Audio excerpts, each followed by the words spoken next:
이렇게 리콜이 진행되지만 이용자들의 불안은 여전한 상황입니다. 안전진단을 받고도 불이 나면서 리콜과는 별도로 정부 차원에서 원인 규명을 위한 작업이 시작되는데 사태가 완전히 해결되기까지는 긴 시간이 걸릴 걸로 보입니다. 윤지혜 기자와 자세한 얘기 나눠보겠습니다. 윤 기자, 네. 국내 수입차 대상 리콜 중 사상 최대 규모라고 하는데 이 화재 사태 수습이 될까요? 네. 만약 리콜 진행과 동시에 더 이상 화재가 발생하지 않는다면 그렇게 볼 수도 있지만 일부에서는 아직까지 우려가 많이 나오고 있는 상황입니다. 네. 바로 앞서 언급된 부품 수급 문제 때문인데요. 일반적인 경우에도 리콜은 부품을 수급하는 문제 때문에 1, 2년이 걸린다고 보고 있습니다.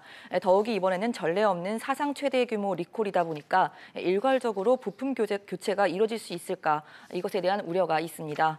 BMW 코리아는 사태가 중대한 만큼 독일 본사에서 직접 부품을 항공편으로 공수를 해와서 연말까지 끝내겠다는 방침을 전했는데요.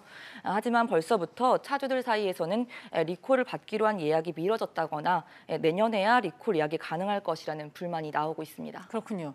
또 이번 리콜이 배기 순환가스, EGR 재순환 장치 이 결함에 한정된 것이라서 여전히 이제 안심하지 못하겠다는 분들도 꽤 많은 것 같아요. 네, 그렇습니다. 바로 안전진단을 완료한 차량에서 불이 나거나 연기가 나는 등 문제가 생긴 사례가 2건이나 있었기 때문인데요.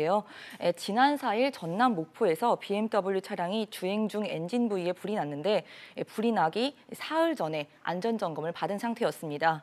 정부와 BMW 측은 모두 정비 작업자의 단순 실수다 이렇게 해명을 했지만 아무래도 소비자들의 입장에서는 신뢰가 가기 어려운 상황입니다. 네. 또 리콜 과정에서 부품 수급 여부가 어떻게 이루어질지 지켜봐야겠지만 이러한 문제 때문에 설사 원활하게 이루어졌다 하더라도 차주들의 불안감은 지우기가 어려울 것으로 보입니다. 네. 그래서인지 이 화재 원인이 다른 데 있는 거 아니냐 이런 의혹이 꾸준히 나오고 있지 않습니까? 네, 그렇습니다. 이 10만 6천여 대의 EGR 관련 리콜 대상에 포함되지 않은 차종까지 불이 나고 있기 때문인데요. 올해 BMW 차량에서 발생한 화재 건수는 40여 건인데 이 가운데 4분의 1에 달하는 차량이 리콜 대상에 포함되지 않았습니다.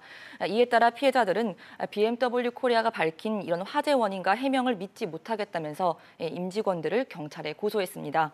국토부와 수사당국은 회사 측이 차량 결함을 알고도 숨겨왔는지에 대해서 수사를 진행하고 있습니다. 만약 리콜 중에라도 다른 원인이 추가로 확인이 된다면 사태가 더 크게 번지면서 문제가 해결되지 않을 수 있다는 우려가 나오고 있습니다. 알겠습니다. 윤 기자, 잘 들었습니다.